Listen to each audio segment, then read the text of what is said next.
Démarrage. Ok, nous voilà. Recoucou Juliette, bah, merci beaucoup d'être là. Ça y est, on est en live. Il y a déjà une quinzaine de participants. Les gens sont Waouh. hyper à l'heure. Ah, canon, dis donc. Exemplaire sur My Ouais, Day. vraiment. Bah alors, ce qu'on peut faire, c'est attendre encore 2-3 minutes que tout le monde arrive. Donc, j'explique rapidement comment se présente Livestorm pour ceux qui n'ont jamais assisté à un de nos webinars. Donc, vous voyez en bas à droite, là, vous avez deux onglets, donc questions et chat. Donc, questions sans trop de surprise. C'est à cet endroit-là que vous allez donc pouvoir poser vos questions et éventuellement également voter pour des questions. Donc, n'hésitez pas. C'est ce qu'on disait avec Juliette avant de commencer ce live. On prendra un vrai moment à la fin pour traiter toutes les questions. Et puis moi, au fil de la présentation, si je vois des questions qui ont beaucoup de votes, ben, j'hésiterai pas à te couper, Juliette. Donc, n'hésitez pas À à fond, poser vos bien sûr. questions et à voter.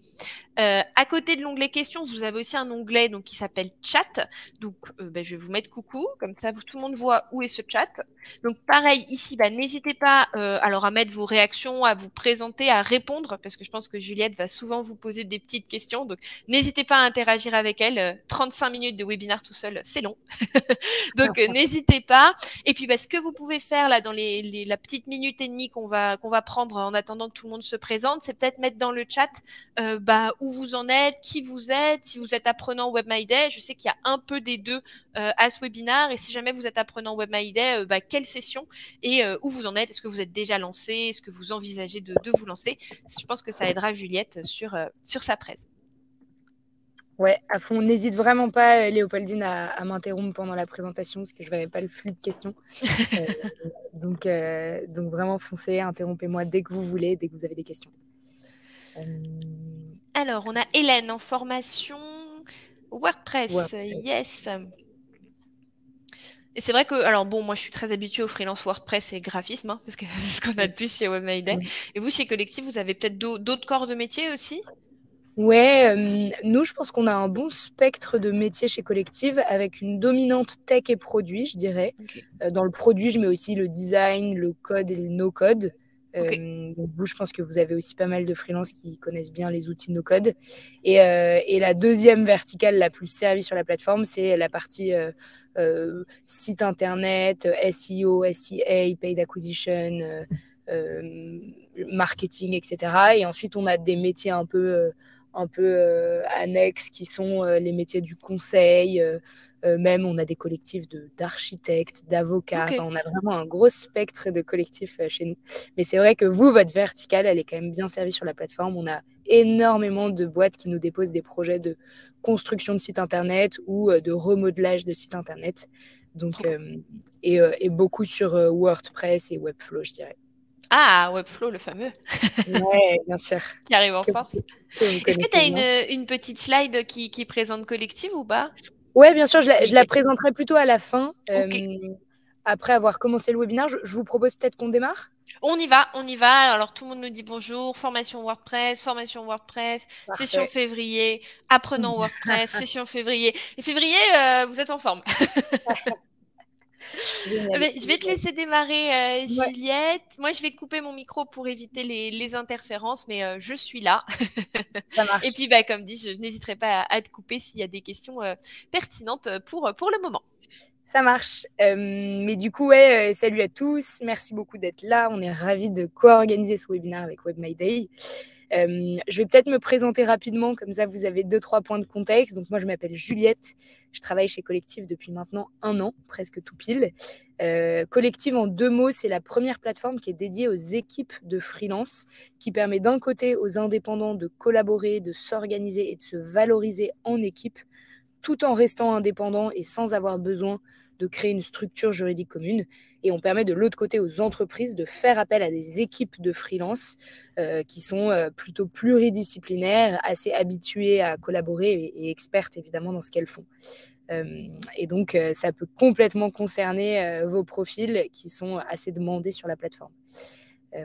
Donc voilà, pourquoi est-ce qu'on a choisi ce thème de webinaire? Parce qu'on sait qu'en fait, c'est pas toujours simple de se lancer en freelance. notamment la question du revenu du freelance, elle revient de notre côté très souvent dans les conversations qu'on a avec nos collectifs, nos freelances. On nous demande souvent des conseils pour trouver des clients, augmenter ses revenus de freelance, bien se pricer, donc définir son TGM, aussi avoir une bonne estimation du temps que les choses vont prendre, parce que quand on est freelance, on a tendance à sous-estimer les allers-retours clients, etc., qui en fait sont un peu du temps perdu. On a aussi tendance à ne pas prendre en compte le fait qu'on n'a pas de vacances, ni de chômage, etc. Du coup, on a voulu en faire l'objet d'un petit webinaire où on va donner nos 8 commandements pour que vous puissiez bien démarrer en tant que freelance et augmenter progressivement vos revenus. Et ensuite, on vous présentera bien sûr Collective et on pourra répondre à toutes vos questions. Donc voilà, je vais peut-être faire un mini icebreaker au début où vous allez pouvoir commenter dans le chat, mais est-ce que vous pouvez me dire quelle est votre plus grosse difficulté aujourd'hui en tant que freelance, si vous l'êtes déjà? Hop, je vous laisse 30 secondes pour répondre. Et pour ceux qui ne le sont pas, peut-être la plus grande peur. Ouais, exactement. Alors, on a trouvé des clients. Ouais, on en parlera évidemment.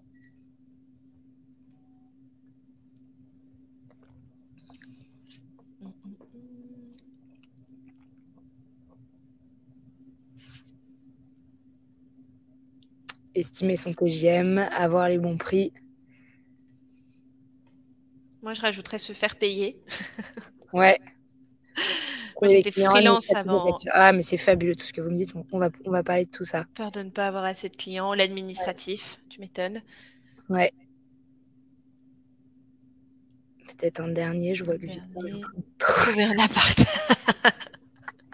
Ça, c'est vrai. Alors ça, on n'en parlera pas forcément tout de suite, mais c'est une bonne remarque. Bon courage. T'as pas de bon plan immobilier pour nous, Juliette? Peut-être, je vais vous en trouver. Parce que en plus, je cherche aussi un appart en ce moment.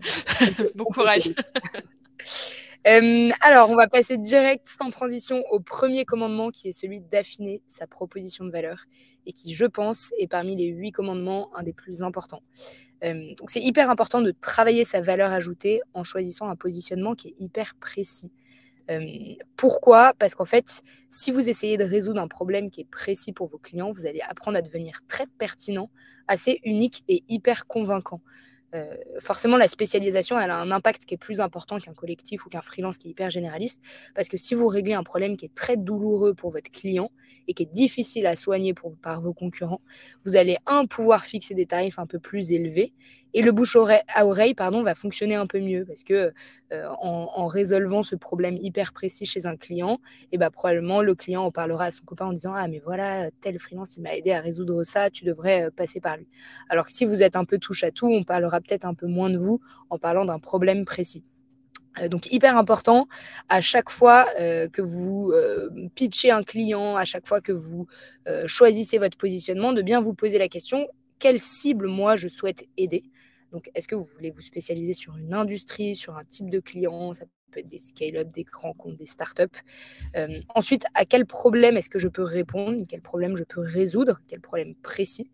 Et ça, discuter avec des clients autour de vous pour savoir exactement ce fameux pain point pour lequel les clients en fait n'auront pas de problème à dépenser de l'argent. Et ensuite, quelle solution je peux lui apporter? Et là, ça doit être une solution un peu packagée et assez précise. Est-ce que c'est une prestation SEO? Est-ce que c'est une refonte de site internet? Est-ce que c'est le développement d'une application avec une stack précise?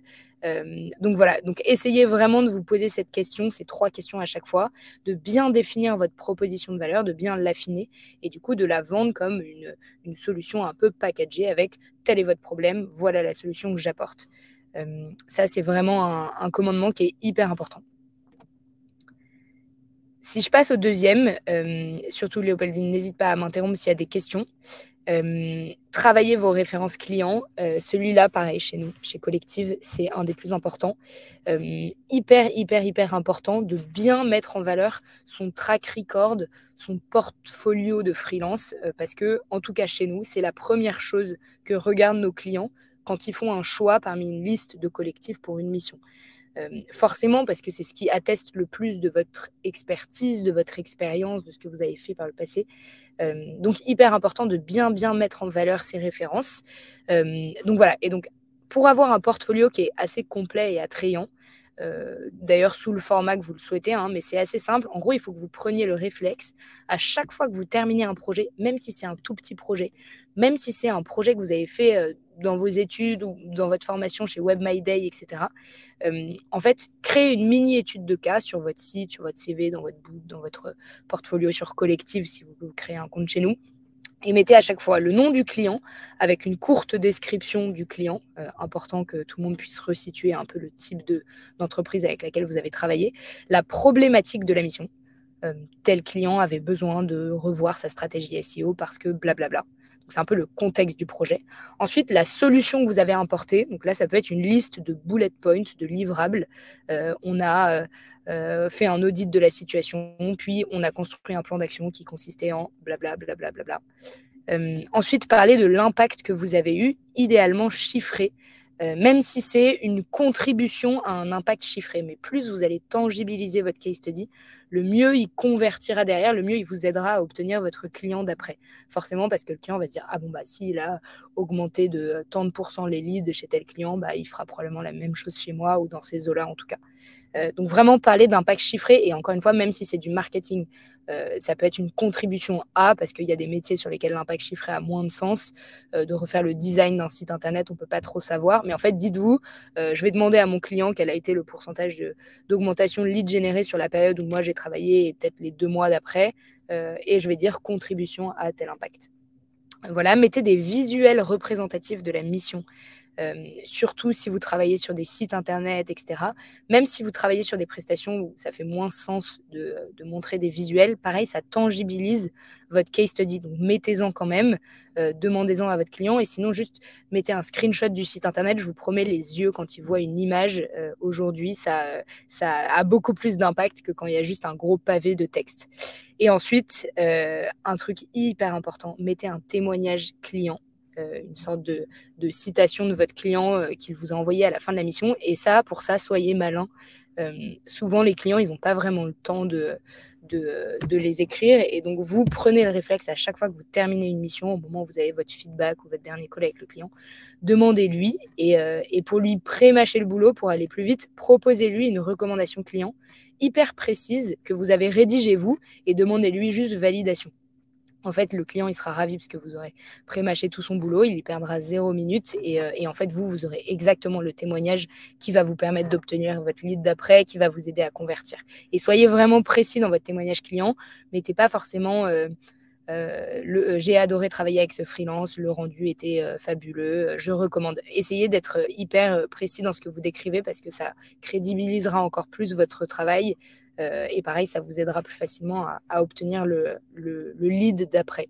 Donc voilà, donc à chaque fois que vous terminez une mission, essayez d'avoir ce réflexe-là, de juste recontacter en 2 secondes le client pour demander du feedback et une recommandation qui est réutilisable pour vos prochains projets.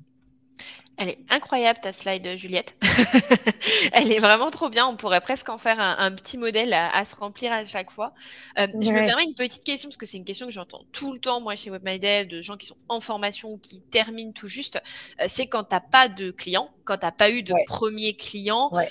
Comment est-ce que tu peux faire une version un peu bêta de ce truc-là, sur des projets fictifs peut-être, sur le cercle proche Bah, honnêtement, on a plein de collectifs qui sont natifs de la plateforme, qui n'ont pas de track record, qui leurs premiers projets sont ceux qu'ils trouvent chez Collective. Je suis d'accord, c'est plus compliqué, c'est toujours plus compliqué de démarrer en tant que freelance, mais vraiment sortez des réalisations de vos case studies d'études, de Web My Day, etc. Je pense à des étudiants du wagon qui ont créé un collectif et qui ont déjà obtenu des missions chez nous post-études.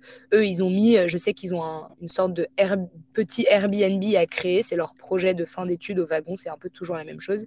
Et en fait, ils le designent comme si c'était un client qui leur avait déposé le projet. Et si on leur pose des questions, ils expliquent que c'est au sein de leurs études qu'ils l'ont fait. Mais en fait, les clients, souvent, ils posent pas non plus de questions. Si le truc est bien documenté, avec des visuels, avec une recommandation de leur professeur, etc., en fait, le client, il y verra que du feu. Donc, mettez-le évidemment en avant, demandez peut-être une recommandation à Léopoldine, les étudiants de Web My Day, ou à vos profs, mais en fait, faites feu de tout bois. Au début, c'est forcément le plus compliqué, mais vous avez forcément des projets sous la main que vous pouvez mettre en avant. Et ensuite, sur collective, nous, là, on en parlera plus tard, mais notre force, c'est de en fait, constituer des équipes qui allient plusieurs profils avec différentes seniorités, etc. Donc, si vous vous associez avec un autre freelance qui a peut-être 1 an, 2 ans, 3 ans d'expérience de plus que vous, en fait, vous allez pouvoir cumuler vos réalisations passées. Et ça, le client, il voit juste le portfolio du collectif. S'il veut vraiment savoir qui a travaillé sur quelle mission, il peut vous demander évidemment, mais en fait, ça donne l'impression qu'il y a un portfolio du collectif avec différents projets, donc ça vous permet de maximiser vos chances de vous fondre dans le collectif. Mais vraiment, faites feu de tout bois, parce que cette partie réalisation passée, c'est ce qui rassure le plus le client, donc c'est la plus importante. Ok, trop intéressant. Et effectivement, je pense que tu as raison. Le client va pas aller fouiller jusqu'au tréfond des trucs. Donc évidemment, nous, c'est ce qu'on recommande souvent en formation. Si vous pouvez faire alors souvent son propre site ou le site de la belle-sœur qui vend des trucs, évidemment, ça c'est parfait. Mais aussi des sites 100% fictifs, ça se met bien sur un portfolio. Et après, effectivement, il y a 2 écoles. Il y a ceux qui l'écrivent en mode c'est fictif. Je me suis éclatée. Et puis, il y a ceux qui le déguisent vachement bien sur un faux projet client, mais sans mentir non plus, sans mettre d'impact chiffré ou un faux témoignage. Mais voilà, c'est au milieu du portfolio et effectivement, ça passe. Fonctionne très bien, parce même si c'est fictif, c'est un projet sur lequel vous avez travaillé, que vous auriez pu lancer s'il y avait un client derrière. Donc, en soi, ça met en avant vos expertises quand même, je trouve. Donc mais très bonne remarque. Si on passe au commandement d'après, hyper important aussi, c'est celui de mettre en place une expérience d'avant-vente. En fait, nous, on s'est un peu posé la question, étant donné que nos concurrents chez Collective, ce sont les agences et les ESN, on se demandait un peu pourquoi les agences, elles arrivaient toujours à facturer jusqu'à 2-3 fois plus cher que nos collectifs sur la plateforme. Et en fait, on s'est rendu compte que c'était juste grâce à leur expérience d'avant-vente. C'est pas forcément l'expertise de leur profil, parce que souvent, c'est les mêmes expertises que chez nous, mais c'est leur expérience d'avant-vente, leur expérience sales qui est hyper rodée et hyper professionnelle. Alors, forcément, en freelance, vous n'avez pas les ressources commerciales d'une agence. Vous n'êtes pas aussi rodé qu'une agence, mais rien ne vous empêche de mettre en place un process hyper standardisé et hyper efficace à chaque fois que vous avez un prospect. Et ça, on a plein de collectifs qui le font chez nous. Et croyez-moi, c'est ceux qui facturent le plus cher à leurs clients, forcément, parce que c'est hyper rassurant pour un client d'avoir un process super structuré, super rodé. Donc, je vais vous donner un petit exemple de process qui fonctionne bien. Vous avez un lead qui vous dépose un projet, ou juste vous entendez parler d'un projet d'un prospect. Vous allez vous lister une liste de questions assez standardisées que vous pourrez réutiliser pour tous vos projets d'après. Faites-vous une seule fois cette liste que vous pourrez upseller plus tard, mais qui vous permettront de bien briefer le projet, parce que là, vous avez eu 3 lignes sur le contexte de la mission, mais vous avez envie d'en apprendre un peu plus. Donc, listez-vous les différentes questions. Ça peut être des questions sur le contexte de la mission, les objectifs, l'horizon de temps, le budget alloué, les principaux interlocuteurs, le mode de fonctionnement du client, les différents outils qu'ils utilisent. Ça montre que vous posez vraiment la question et que vous êtes déjà presque dans la mission. Et donc voilà. Donc listez-vous ces questions. Vous pouvez les envoyer par mail au client. Il peut vous répondre par mail ou directement vous dire discutons-en de vive voix. C'est là qu'intervient le premier appel de découverte de 45 minutes, où si le client ne vous a pas répondu aux différentes questions que vous lui avez listées par mail, prenez le temps de les lui poser de vive voix, en gros, et il vous répondra sûrement très bien et de manière très concise. Et ensuite, ne le harcelez pas de questions et essayez directement de proposer des exemples de sites concurrents ou de stratégies concurrentes. Peut-être à ce moment-là, montrez vos projets précédents et qui sont pertinents pour cette mission, ceux qui vous mettent le plus en valeur par rapport à cette mission-là. Et commencez doucement à challenger les convictions de votre prospect. Parce qu'en fait, c'est ce qu'attend un client, c'est en contactant un freelance, c'est justement qu'on le chamboule un peu de sa position et qu'on lui propose d'autres solutions pour lui montrer que vous avez une expertise que lui n'a pas et que vous n'êtes pas forcément d'accord avec tout ce que lui a envie de mettre en place. Ça montrera que vous avez un peu déjà un pied dans la mission et qu'il n'a de choix que de passer par vous. Donc voilà. Ensuite, créer une proposition commerciale, une sorte de devis un peu détaillé. Essayez de l'avoir au meilleur standard du marché. Je pourrais vous envoyer un template qu'on utilise chez nous de propositions commerciales que nos collectifs utilisent. Et si vous créez un compte chez nous, vous allez tout de suite y avoir accès. Et dans votre proposition commerciale, vous pouvez intégrer encore une fois vos références clients, votre portfolio passé. Vous pouvez aussi ajouter des exemples de rendus attendus pour le client, pour lui montrer à peu près ce vers quoi vous vous dirigez dans le cadre de sa mission.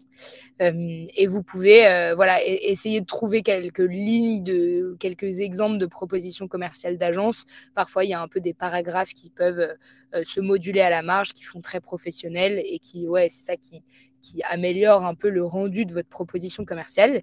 Et ensuite, hyper important, ne l'envoyez pas dans la nature en disant « voilà ma proposition commerciale ». En fait, proposez directement au moment dans le mail où vous l'envoyez un deuxième appel. Donc, ça fera que 2 appels en tout pour présenter un peu plus en détail la proposition commerciale et la méthodologie que vous souhaitez adopter. Et ça, alors, je suis consciente que ça peut prendre un peu de temps. On a des collectifs qui ont transformé ce deuxième appel en Loom, un enregistrement en fait de leur écran et de une petite capsule vidéo où on les voit présenter leur proposition commerciale, mais ça leur permet de justifier un peu les TJM de chacun, la méthodologie mise en place, et ça professionnalise encore une fois le tout sans prendre non plus trop de temps. Donc voilà une expérience d'avant-vente qui fonctionne bien. Il peut y en avoir d'autres, mais essayez de toujours prendre le lead sur le client. Lui laissez pas vous proposer toujours les créneaux, vous demandez une proposition commerciale, un devis, une contractualisation, une facturation. Prenez le lead à chaque fois pour lui montrer que en fait c'est vous le maître de la situation, c'est vous qui avez l'expertise, c'est vous qui allez faire la mission. Donc voilà, il faut signer et sinon c'est au revoir quoi. Donc t'as fait mouche avec ton template, Juliette. Alors on te demande dans le chat si tu as un exemple à montrer là, si tu l'as sous la main, et si alors, tu l'as pas. Je ne l'ai pas sous la main, mais Léopoldine, je peux te l'envoyer direct après parce qu'il est intégré sur l'app. Okay. Je peux te l'envoyer direct après et tu pourras le transmettre à tout le monde. Carrément. Et je pense que la question, c'est de savoir un peu, est-ce que tu vois, c'est un PPT que tu présentes? Est-ce que c'est plutôt un PDF? Un peu sur le format. C'est un PDF qu'on a, nous, avec vraiment contexte de la mission, un peu, là, le collectif fait un petit recap de ce que le client lui avait donné. C'est un peu comme le descriptif d'une réalisation passée. C'est les livrables proposés par le collectif. S'ils fonctionnent en livrable, nous allons d'abord étape 1, 2 points, blablabla, étape 2, étape 3, étape 4, étape 5. Et ensuite, vos réalisations passées qui vous mettent en valeur. Et ensuite, on parle de TJM, on parle de durée de la mission, etc. Donc, je pourrais même vous en envoyer un déjà rempli par un collectif. On a un collectif qui s'appelle Lali Lala qui fournit des très bonnes propositions commerciales. Et en fait, ça va venir venir en complément du simple devis, où en fait, il n'y a que des lignes et des chiffres. Quoi. Exactement. Ça vient complètement remplacer le devis. Souvent, les deux sont un peu synonymes, mais c'est vrai que la proposition commerciale, c'est un devis 2.0 en fait. C'est un devis comme une peinture, quoi. C'est beaucoup plus joli, ça vous met en avant, etc. Donc voilà, je vous enverrai ça avec grand plaisir. T'as une toute petite question sur le TJM. Alors, je pense que tu vas en parler, mais peut-être une rapide définition, puisque s'il y a certaines personnes pour qui c'est pas clair. Pardon, c'est vrai que j'ai oublié de définir TJM. Taux journalier moyen, c'est en fait le prix que vous facturez à votre client quotidiennement. Donc voilà, donc votre TJM, c'est combien vous coûtez. Si vous faites une mission qui dure 20 jours, vous allez avoir 20 fois votre TJM en chiffre d'affaires facturé. Donc voilà, on passe au commandement d'après, qui va être rapide, qui est celui de gagner en efficacité et d'outsourcer la paperasse. On en parlait tout à l'heure dans le chat, l'admin, c'est hyper relou, c'est chronophage et en fait, ça vous fait perdre du temps. Donc hyper important d'essayer d'outsourcer les activités qui vous prennent trop de temps et qui ne sont pas très rentables en termes de temps perdu. Et c'est cette fameuse loi de Pareto qui dit que 20% des activités génèrent 80% des résultats. Et en fait, si vous vous focalisez sur ces fameux 20%, vous allez vous multiplier par jusqu'à 5 fois vos résultats. Donc, on vous conseille de déléguer une partie de vos activités non efficaces, entre guillemets, même si cette délégation a un coût. Parce que forcément, la balance coût-bénéfice, elle vous sera favorable. Donc là, j'ai différents outils à vous conseiller. On benchmark pas mal pour aider nos freelances à en trouver. Et je pense que les grands noms qui ressortent souvent et qui sont vraiment utiles pour nos freelances, c'est Indy pour la partie comptabilité. C'est vraiment hyper utile. Indy se plug à votre compte pro et en fait, vous faites toutes vos déclarations comptables automatiquement. Et je crois que c'est pas très cher mensuellement, donc ça a pas mal de succès. Il y a Shine ou Conto, mais j'ai tendance à vous conseiller Shine qui est moins cher, qui est une banque pour les indépendants. Donc voilà, hyper chouette. Ensuite, nous, Collective Work, pareil, on en reparlera rapidement après, mais nous, on vous aide d'un côté à trouver toutes vos missions en collectif. Donc on vous aide sur la partie prospection, qui est quand même souvent une des parties qui vous coûte le plus de temps. Surtout quand on démarre en freelance. Et on vous aide aussi à gérer toute la paperasse de vos missions en équipe ou solo d'ailleurs, mais la plupart du temps, c'est en équipe. Donc, fournir une proposition commerciale commune à son client. On a des templates de propositions commerciales qu'on vous enverra. Soumettre des factures communes à votre client, recevoir le paiement du client en une fois et chacun être payé individuellement sur son compte, etc. Donc vraiment, quand vous importez même si ce n'est pas un projet qui vient de nous, vous pouvez l'importer sur Collective et nous déléguer cette fameuse gestion administrative qui est assez chronophage. Donc n'hésitez pas à le faire. Et ensuite, bien sûr, il y a d'autres plateformes qui sont pour le coup pour les freelances solo et que vous connaissez déjà, j'imagine, qui sont les Malte, les Fiverr, etc. Donc voilà, et ensuite, c'est pas tellement de l'administratif, mais c'est un truc qui peut vous être utile. On connaît bien Caravel, qui est aussi un de nos partenaires, qui vous sert à cotiser pour la retraite en tant que freelance. Ça peut ça peut être assez utile quand on est indépendant et qu'on n'a pas forcément une cotisation automatique. Donc voilà, essayez de déléguer au max la paperasse sans prendre les outils qui coûtent le plus cher, évidemment. Mais je pense que ceux que je vous ai cités, ils sont pas très chers. Ils vous feront gagner plein de temps, qui vous permettront de vous concentrer sur votre prospection ou alors vos missions, en fait, directement. Je vois qu'on a un peu les mêmes partenaires, Juliette. Ouais. Moi, je rajouterais Super Indep. Je sais pas si tu les connais. Ouais, bien sûr. Ouais, pour la partie plus humaine d'ailleurs que plateforme. Ouais. Mais vraiment, alors pour vraiment les phobies administratives, Super Indep enlève vraiment cette partie charge mentale en fait et regarde pour toi s'il y a un truc qui va pas et surtout tu peux appeler quelqu'un. Et ça, Ouais. j'aimerais bien voir la même chose version entreprise. Ouais, carrément. Ça, c'est vrai. Donc, Super Indep, bien sûr, tu as raison, je vais les rajouter. On les connaît bien en plus et on les aime beaucoup. Hop, commandement d'après, rapide, ne cessez pas de vous former. En fait, ce que vous vendez aux clients, simplement, c'est vos compétences et votre connaissance. Et donc, pour apporter de plus en plus de valeur et donc pour augmenter votre TGM, si vous n'arrêtez pas de vous former, vous pourrez perpétuellement l'augmenter. Vous serez toujours top of market sur les dernières innovations, etc. Donc, ça passe par des formations occasionnelles, mais les formations, ça peut prendre du temps, du Web My Day. Il y a d'autres plateformes aussi sur lesquelles vous pouvez en faire, mais ça passe aussi et surtout, je dirais, par une veille concurrentielle et une veille sectorielle. Qu'est-ce qui se passe dans votre secteur dans les outils que vous utilisez? Est-ce que y a des nouveaux outils qui sortent, qui sont beaucoup plus efficaces, peut-être moins chers, qui sont plus modernes, etc. Et veille sectorielle, c'est je regarde un peu ce qui se fait dans l'industrie dans laquelle je travaille, quelles sont les nouvelles pratiques, etc. Comme ça, vous pourrez d'emblée les présenter à votre client et les proposer sans que lui vous dise j'ai vu qu'un tel faisait comme ça, utilisez cet outil, etc. Donc, essayez de vous mettre des notifications sur les médias les plus pertinents pour votre secteur et vous regardez peut-être une fois 10 minutes par jour ou 1 heure par semaine ce qui se passe un peu dans votre secteur. Je voilà. complète ta partie formation. Hyper intéressant, ça va hyper. Pour une fois, l'État français est vachement dans cette dynamique-là. Ouais. À savoir qu'en tant qu'auto-entrepreneur, vous avez un budget formation. Alors, je parle pas du CPF, hein. Je parle vraiment du budget des auto-entrepreneurs, donc AGFIS ou FISPL, entre 1002 et 3000 euros. Ça a été fait pour ça, en fait. Ça a été fait pour que vous montiez en compétence dans votre domaine ou mieux, que vous acquériez une nouvelle compétence un petit peu transversale. Donc ça, faut vraiment y penser. Et pour rebondir à ce que tu dis, Juliette, je pense qu'il faut à la fois des petites formations rapides à la tuto.com qui coûtent 30 euros pour s'améliorer. Je sais pas, par exemple, sur Illustrator, tu sais pas faire de 3D. Bon, voilà, pouf, une trentaine d'euros, tu te fais une formation un peu rapide. Et pourquoi pas se mettre dans sa roadmap tous les ans ou tous les 2 ans, vraiment une jolie montée en compétences avec une formation un peu plus costaud pour avoir, alors soit vraiment monter en compétences dans ce que vous savez déjà faire, soit les compétences un peu transversales pour tenir le client le plus longtemps possible, quoi. Ouais. exactement. Je n'en dirais pas mieux. Et Web My Day, vous mettez à jour parfois vos formations. Vous avez des nouvelles formations qui sortent tous les ans. Je ne me rends pas compte si un freelance est déjà passé par Web My Day, est-ce qu'il a intérêt, je sais pas, 3 ans après, à refaire une formation chez vous?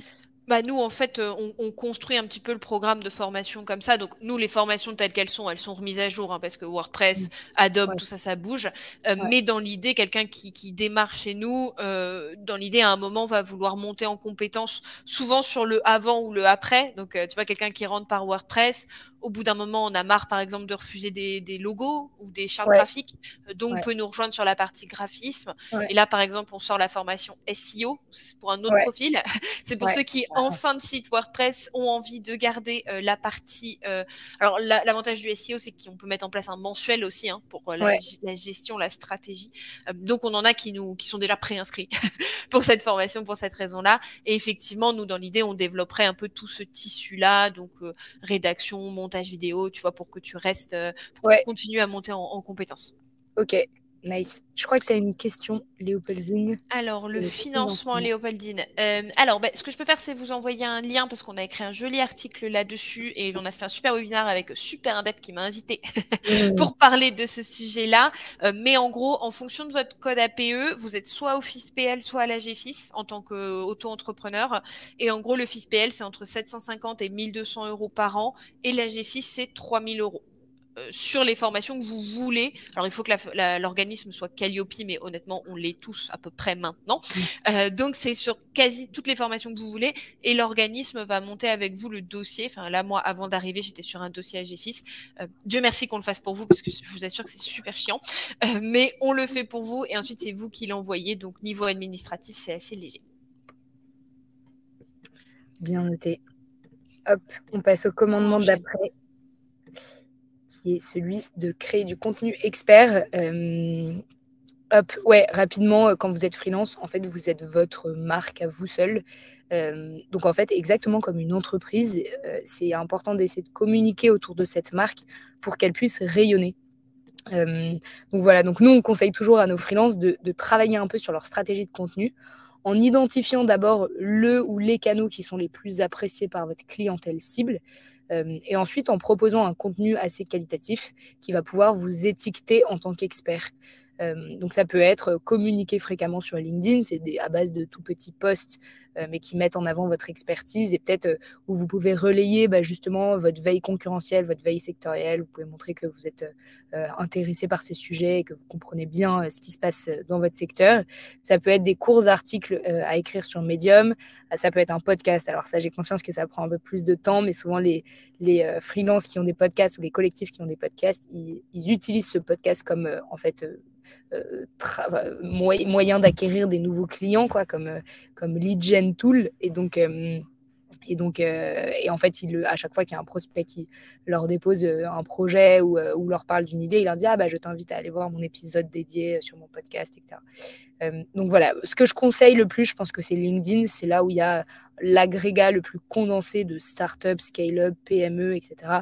de manière quotidienne. Et si vous arrivez à bien faire voir vos posts, aidez-vous de vos amis chez Web My Day, aidez-vous de vos propres amis, aidez-vous de vos anciens prospects pour relayer vos posts, etc. Mais nous, en tout cas, chez Collective, c'est notre premier canal d'acquisition client, LinkedIn, et donc très souvent, c'est la même chose pour nos collectifs.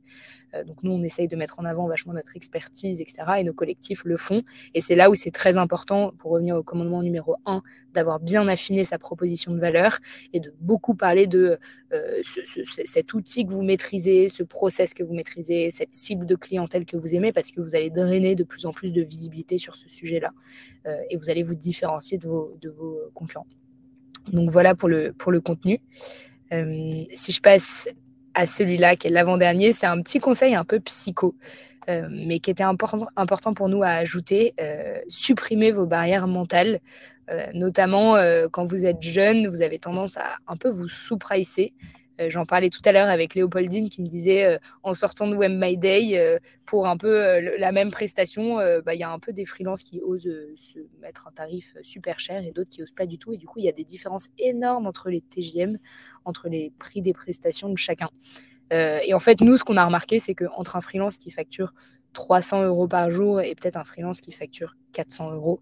Il y a souvent pas un écart considérable de compétences. Et la vraie différence entre les deux, c'est qu'il y en a un qui ose et l'autre qui ose un peu moins. Donc, tentez le coup. En fait, essayez d'augmenter votre TGM de 100 €. Et en fait, voyez ce qui se passe. Premièrement, il y a de grandes chances que votre prospect s'en moque parce que ça fait souvent pas une énorme différence pour lui.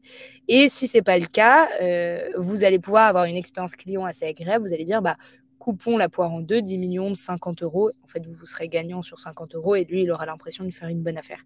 Donc, soyez pas victime de ce fameux syndrome de l'imposteur. Ne vous croyez pas illégitime de demander un salaire élevé.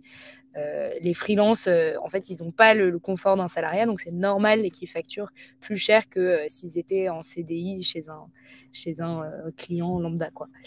Donc voilà, essayez peut-être d'abord de bien travailler votre valeur ajoutée et ensuite d'apprendre à l'aimer, votre valeur ajoutée, en étant convaincu qu'elle répond parfaitement aux besoins du client. Et vous allez voir que vous allez pouvoir faire décoller votre TJM facilement.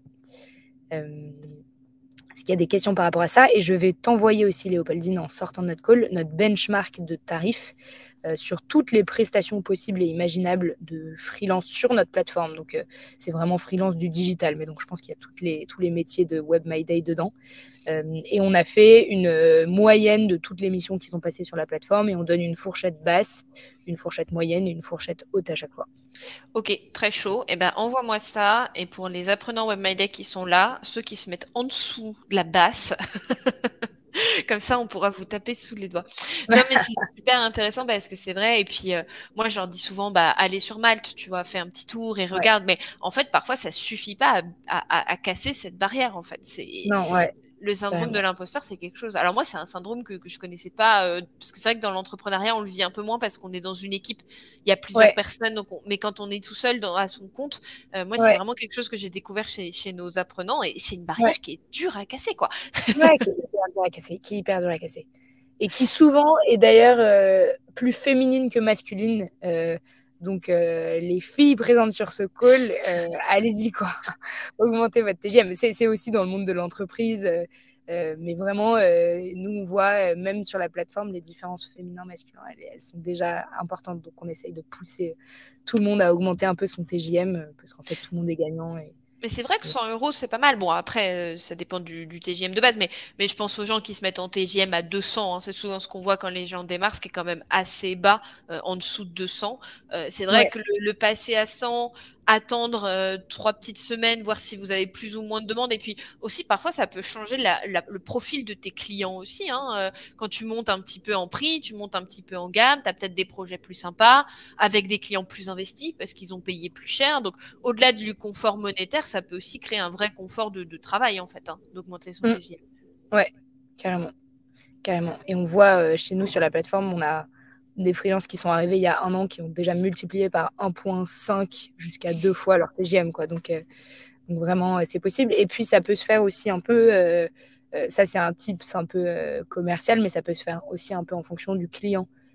Si un client est gros et vous voyez que vous êtes vraiment à même de répondre à son besoin, allez-y gaiement, quoi, sur le TGM. Si le client est une jeune start-up et que vous voulez juste avoir de plus en plus de références dans votre portfolio pour avoir un portfolio bien rempli, etc., là, il faut peut-être s'adapter aussi un peu.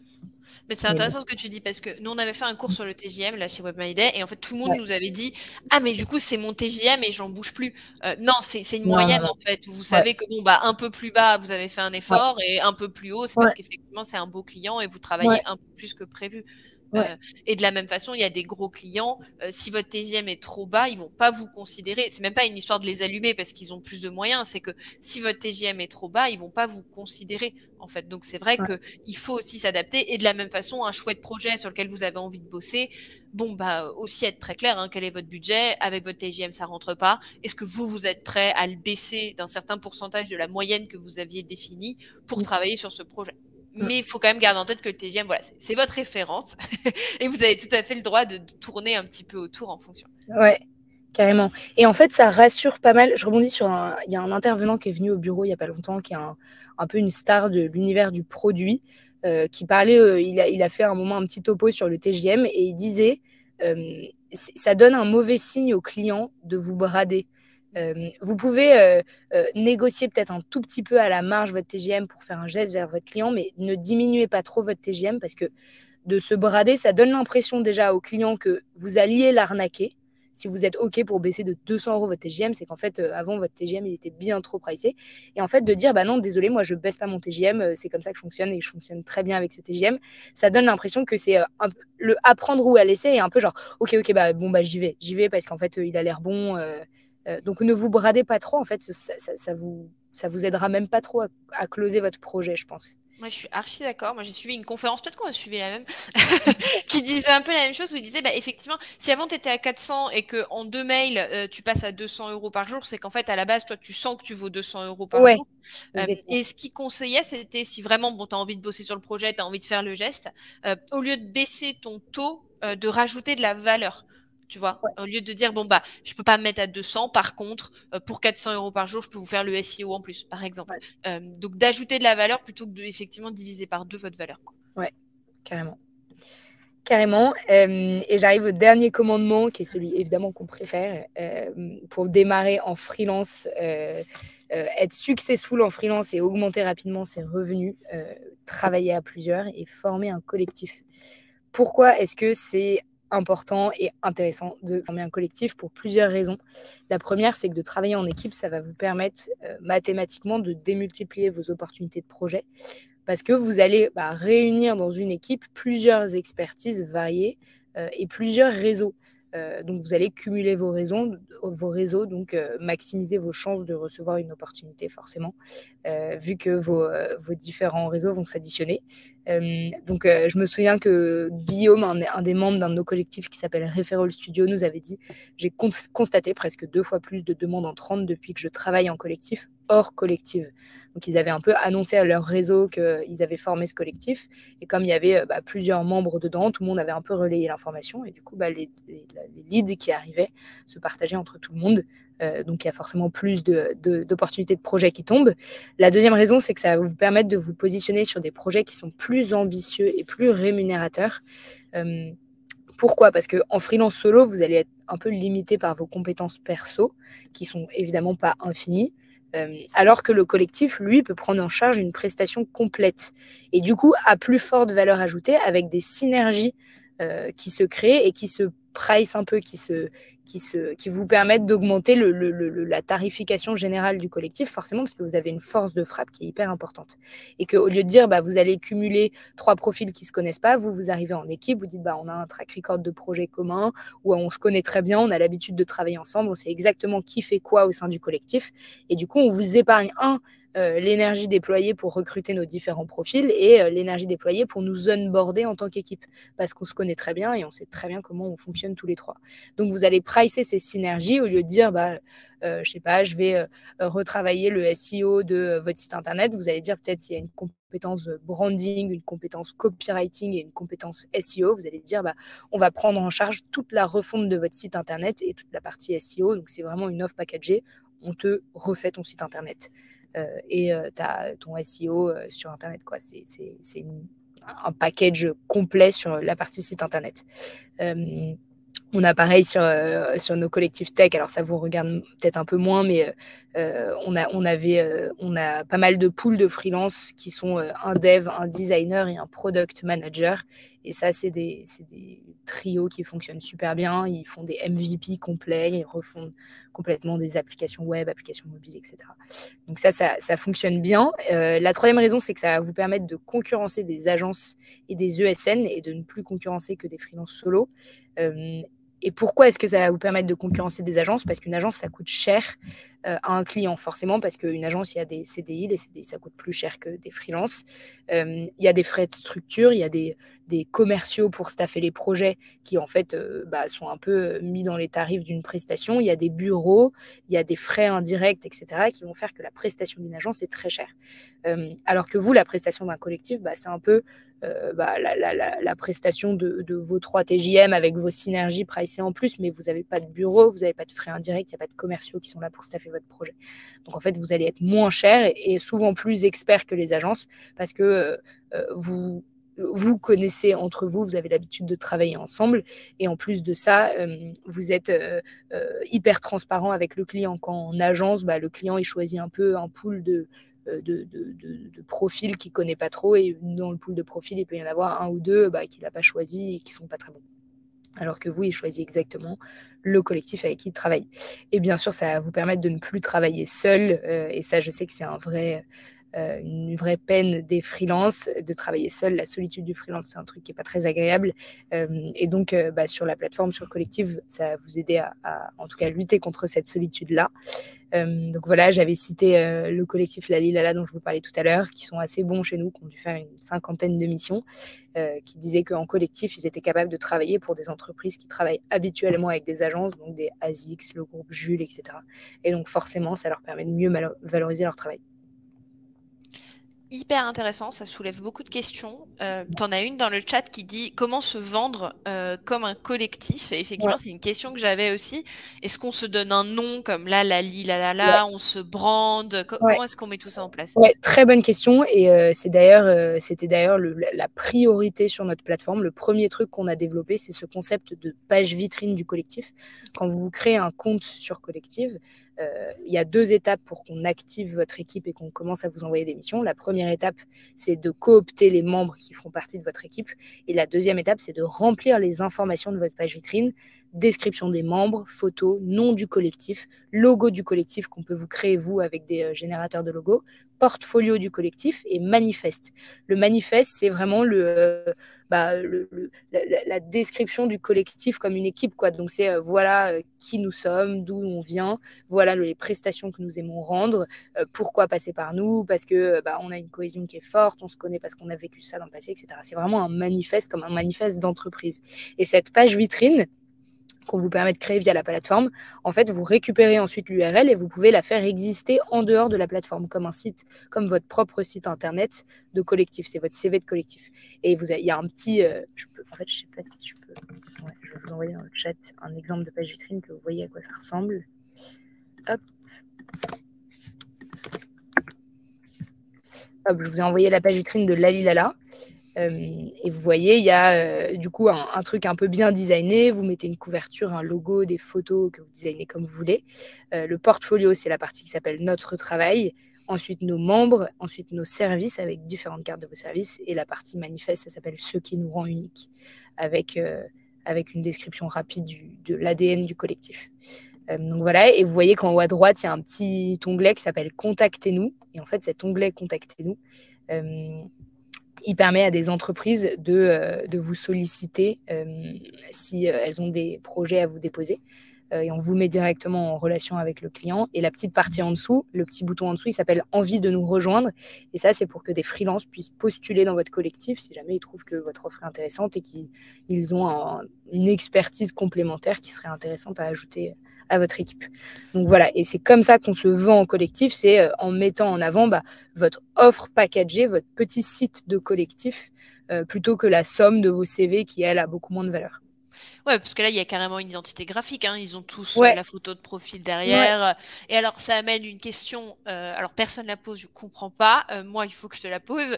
Comment est-ce qu'on crée un collectif parce que bon, pour peu que tu aies une amie qui fasse un peu de design, toi, tu fais du site web, bon, vous pouvez vous mettre ensemble. Mais là, par exemple, on est quand même vraiment sur une équipe avec des gens avec des compétences hyper différentes. Comment est-ce qu'on fait pour se trouver des collègues pour faire un collectif comme ça? Ouais, bonne idée. Bonne question, pardon. Je pense que sur la plateforme, 50% de nos collectifs ont déjà par le passé travaillé ensemble. Donc, c'est des anciens collègues, des copains, on a des familles qui travaillent ensemble, enfin des couples qui travaillent ensemble. Donc, vraiment des gens que vous connaissez, avec qui vous avez déjà travaillé. Et l'autre partie, je pense qu'ils communiquent sur le fait qu'ils ont envie de créer un collectif et ils laissent des profils venir à eux. Donc, soit ils vont en démarcher dans des événements de freelance, des meet-up, etc. Soit ils disent sur LinkedIn, voilà, je monte un collectif seul ou avec un ami qui travaille là-dedans. On cherche une compétence SEO, n'hésitez pas à me contacter. Donc, ça, c'est un truc que vous pouvez faire.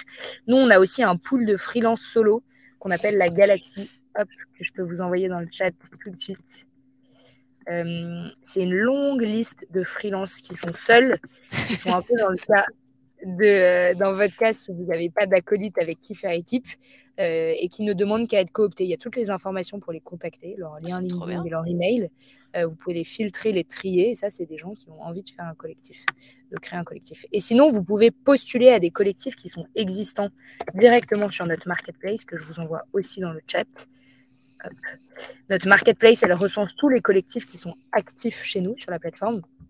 Et vous verrez qu'à chaque fois que vous cliquez sur un collectif, il y a ce fameux petit bouton qui s'appelle nous contacter, envie de nous rejoindre, point d'interrogation. Et là, on vous demande juste de remplir un petit formulaire qu'on enverra ensuite au collectif que vous avez ciblé et en mode, bonjour tel collectif, X profil souhaiterait vous rejoindre, est-ce que ça vous intéresse de les rencontrer? S'ils nous disent oui, on vous met en relation dans la foulée. Et là, vous pouvez être coopté en 2 clics, ils ont juste à ajouter votre adresse mail et ensuite vous remplirez vos informations sur leur page vitrine. Ok, trop cool. Et alors du coup, ton conseil, est-ce que je me lance et en fait j'ai tout intérêt dès le début à me créer un petit collectif même si je m'en sers pas de suite, ouais. Ou est-ce que j'attends d'avoir une mission où il manque les compétences et là je fais mon petit groupe? Non, je vous conseille d'y aller tout de suite parce que nous, on a toute une partie de notre activité qui est de la génération de leads. On a une grosse équipe marketing et une grosse équipe sales qui va chercher pour vous des projets, des prospects et qui vous les propose en fonction de vos compétences. Et donc, ça va vous permettre, en voyant les différents briefs tomber, qu'est-ce qui se demande un peu en ce moment dans votre secteur, quelles sont les compétences les plus importantes, quels sont les trios, les binômes les plus demandés par les clients. Et ça va vous permettre, vous, d'affiner votre proposition de valeur, d'affiner votre équipe et du coup, de vous faire la patte en collectif. Okay. Donc moi, je conseille rarement aux gens d'attendre à faire des choses. Donc là, je vous conseille vraiment de vous créer un compte direct sur la plateforme, essayez d'avoir une page vitrine live, mettez des réalisations passées, etc. et voyez ce que ça donne. Dans le pire des cas, vous n'avez pas une mission dans les prochains mois et dans le meilleur des cas, vous avez une mission rapidement. Donc vraiment, je vous conseille de le faire rapidement. C'est sur collective.work. Voilà notre logo. Et donc en 2 mots, comme ça je terminerai là-dessus, mais pourquoi est-ce que Collective est adapté? Pour la simple et bonne raison que pour l'instant on est la seule plateforme qui est dédiée à ces fameux collectifs de freelance. Et il y a un peu 3 streams sur Collective. La première chose, c'est qu'on va vous générer des leads, des projets, donc on va vous permettre de faire grimper vos revenus à plusieurs, avec des projets qui sont de taille un peu conséquente, qui sont nos concurrents sont plutôt les agences et les ESN, donc les budgets clients moyens de nos projets sont plus ceux des agences et pas trop des freelance solo. La deuxième raison, c'est que on a toute cette fameuse partie admin qu'on vous permet de nous déléguer, dont je vous avais parlé avant. Donc ça passe par de la facturation commune, contractualisation commune. Vous pouvez aussi faire des propositions commerciales communes, soumettre une solution de paiement unique à votre client, tout en étant vous payé individuellement sur vos comptes en banque. Donc pour vous, ça ne change rien, sauf qu'aux yeux du client, vous passez pour une petite boîte, une petite entreprise et pas juste une somme d'indépendants. Tout ça dans un cadre évidemment sécurisé. Voilà. Et le dernier argument, c'est cette fameuse page vitrine qui va vous permettre d'exposer la force de votre collectif, où vous allez pouvoir intégrer vos études de cas, vos témoignages clients, vous allez personnaliser le branding de votre collectif, un peu à la Lalilala, et vous allez vous en servir derrière, à la fois sur la plateforme pour closer nos leads à nous, mais aussi comme vous, votre instrument de génération de leads que vous pouvez partager sur LinkedIn à vos propres prospects, etc. On a énormément de collectifs qui se servent de leur page vitrine à l'extérieur de collectifs et qui ne prennent pas forcément nos projets à nous, qui prennent les leurs et qui servent de leur page vitrine pour les recenser, pour les accueillir. Donc voilà, 3 petits témoignages de nos collectifs. Lalilala, c'est ces fameux, je pense que c'est les premiers qui sont arrivés chez nous, qui sont eux des phobiques administratifs, donc qui utilisent autant notre instrument de génération de leads que l'import de leur propre projet sur la plateforme pour nous déléguer cette partie admin. Les Mamens, c'est un de nos collectifs de développeurs qui, eux, ils ont formé un collectif en 24 heures et une semaine plus tard, ils ont démarré un projet chez Elba à 125 000 €. Et Benoît du collectif Justa, c'est un de nos très bons collectifs aussi qui, lui, utilise beaucoup l'outil d'import de ses propres projets pour gagner du temps, gagner en sécurité aussi, parce que forcément, c'est nous qui sommes l'intermédiaire entre son client et lui, donc on prend le risque aussi des impayés, etc. On s'assure que vous soyez payé en temps et en heure. Voilà, est-ce qu'il vous reste des dernières questions? Alors, tu as une question. Alors, Juliette, je crois que tu as oublié de dire un truc hyper important, c'est que c'est gratuit. C'est pour le gratuit. freelance. On peut Ouais. s'inscrire gratuitement. Vous vous inscrivez gratuitement et si vous importez vos propres projets uniquement pour utiliser la partie admin, là, c'est gratuit aussi. On ne prend pas de commission sur l'émission. La seule commission qu'on prend, c'est quand le client vient de nous, quand c'est nous qui avons généré le lead, et là, on prend 10% de commission sur le projet. Plutôt honnête. Plutôt honnête, plutôt inférieur aux tendances du marché. Alors, tu as une question super intéressante de Aurore qui dit les quelques exemples que je viens de voir, alors je suppose dans ce que tu avais envoyé parmi ceux qui cherchaient un copain, ont une dizaine d'années d'expérience. Quel apport concret d'avoir un junior? Quels arguments mettre en avant?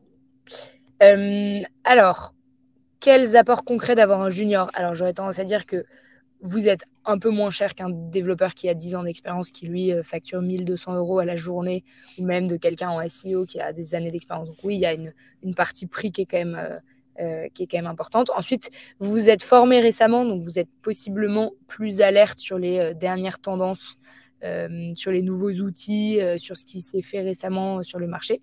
Et ensuite, vous n'êtes pas obligé de dire que vous êtes ultra junior et pas expérimenté. En fait, vous avez eu votre formation Web My Day ou autre. Vous êtes très bon dans ce que vous faites. Vous êtes entraîné sur des projets chez Web My Day ou peut-être avec des premiers petits clients. Donc, vous êtes complètement à même de répondre aux projets d'après qu'on vous dépose. Mais c'est vrai que le truc que vous pouvez mettre le plus en avant, c'est on est moins cher et tout aussi, peut-être pas tout aussi expérimenté, mais en tout cas très alerte sur les nouveaux outils et les nouvelles tendances, quoi. Jeune et frais. Jeune et frais, exactement. Et est-ce qu'il y a des collectifs qui se construisent à la fin quasi comme des PME, avec par exemple, tu vois, un SEO senior et un SEO junior dans un même collectif? Complètement, et j'allais y venir. Les degrés de seniorité peuvent aussi varier au sein d'un même collectif. Et en fonction du client, les collectifs jonglent un peu quel profil on met sur cette mission-là. Peut-être le plus junior pour le faire monter en compétences, peut-être là le plus senior parce que le client est très stratégique. Donc ça, c'est complètement possible. Typiquement, Lalilala, il travaille avec ce qu'on appelle des guests. Il y a une fonctionnalité sur la plateforme qui permet d'inviter un membre en tant qu'invité et pas membre à temps total, en gros, sur la plateforme. Et ces fameux guests, souvent, ils sont un peu plus juniors et ils sont ravis de travailler avec Lalilala. Ça leur permet de monter en compétences.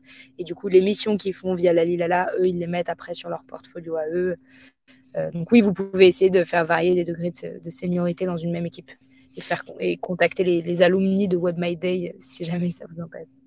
Et du coup, je viens de comprendre un truc, c'est que quand tu es en collective, tout le monde n'est pas obligé de bosser sur le projet, en fait. Pas du tout. Pas du tout. D'accord. Je pense à un de nos collectifs un peu iconique qui s'appelle Bulldozer, que vous connaissez peut-être, qui parle beaucoup sur LinkedIn. Eux, ils sont 20 dans le collectif. Ah oui, d'accord. Et on a rarement plus de 3-4 personnes qui sont staffées dans des projets en même temps. Donc, évidemment, à chaque fois que vous vous positionnez sur une opportunité, vous tiquez les différents membres qui souhaitent participer au projet. Ok, ah oui, d'accord. Oui, donc c'est beaucoup plus large que ce que j'imaginais. En fait, tu peux très bien, tes UX designers, te mettre dans un collectif et puis les 4 premiers projets qu'ils ont, il n'y a pas de besoin en UX et bon, t'es là, mais voilà. Ouais. Et le 5e, ils ont besoin de toi et du coup, c'est toi qui contactes au lieu de refaire la recherche sur Malte, d'aller chercher un UX designer, etc. Exactement. Ok. Bon, j'espère que tout le monde va aller se faire un collectif. Mais moi, j'ai envie, alors que j'ai plus mes statuts. Tu les avais avant? Ouais, moi j'étais freelance avant, d'où tout ce qui existe là. Hein. Ouais. Sachez d'ailleurs que avoir un collectif, c'est compatible avec un CDI ou on a des freelances qui sont à mi-temps en CDI, à mi-temps en freelance. Ok, super cool. Et je voyais dans ton exemple, il y avait des gens en SASU, quelqu'un en EI, la structure juridique n'a pas d'importance en fait. La structure juridique n'a pas d'importance. La seule condition qu'on demande, c'est d'être vraiment indépendant. C'est pas d'être affilié à une entreprise, quoi. Il faut facturer donc via sa le portage propre salarial, on peut pas par exemple. Si le portage salarial, c'est un peu différent parce que vous êtes affilié, c'est pour la partie administrative, mais vous n'avez pas un boss dans l'entreprise de portage qui va vous staffer sur le projet. Ce qu'on n'aime pas, c'est les SAS, les membres de SAS qui arrivent et qui me disent j'ai 2 alternants, je vais les mettre dans mon collectif. Non, ces alternants, en fait, c'est pas le concept horizontal et très transparent du collectif parce qu'ils vont être staffés sur tes projets et parce qu'ils doivent être rentabilisés. Ce n'est pas des membres indépendants qui choisissent de se positionner sur le projet très librement. Ok, intéressant. Donc, portage, on peut par contre. Ok, Ouais, ça portage, marche. complètement. Alors, est-ce qu'il y a des dernières questions pour Juliette avant qu'on la libère et qu'on la laisse aller manger après cette presse hyper intéressante? Franchement, c'était vraiment top. J'ai appris beaucoup de choses. Je trouve qu'il y a eu, les gens ont l'air d'être hyper attentifs. Alors, il y a des gens qui sont en train de taper. On voit si tu as des dernières questions avant de te libérer. Mon onglet question n'a pas fait mouche, par contre. Non, on te dit merci. Merci beaucoup à vous deux. Merci à toi, Olivier. Merci à tous d'avoir été présents. On a eu plein de monde, j'ai l'impression. Ouais, il y a eu une trentaine de personnes et là, il en reste 25. Donc, je pense que les gens sont restés pas mal jusqu'au bout. Merci, tout le monde te dit merci, tout le monde te dit merci. Beaucoup d'apprenants Web My Day. De toute façon, alors je sais qu'on est en partenariat avec vous. Comme c'est gratuit, je suppose qu'on n'a pas de promo. Il n'y a pas besoin, ouais. C'est ça. Il n'y a pas besoin. En revanche, je vous ai mis mon email en bas. N'hésitez pas si vous avez des questions. Et même si vous voulez qu'on se refasse des calls, j'ai mis mon mail et celui d'Hugo qui est dans mon équipe. On pourra répondre à toutes vos questions, vous aider à vous construire votre page vitrine, vous aider éventuellement à coopter des membres. Donc n'hésitez pas. Bah ouais, allez-y. C'est vrai qu'on essaye de vous trouver des partenaires comme ça, sympas, qui ont un peu le même âge que nous, pour que l'échange soit plus sympa. Donc n'hésitez pas. Et puis je pense que ça peut vraiment être un vrai déclencheur quand on démarre, à la fois quand on a un peu le syndrome de la solitude et puis à la fois quand on a un peu le syndrome de l'imposteur. Je trouve que c'est un bon coup de pied. Carrément. Bon, ravi d'avoir animé ce webinaire. Merci beaucoup, Léopoldine. C'était très cool d'intervenir avec toi. Et à très vite. À très vite. Merci beaucoup. Salut à tous. Merci à tous.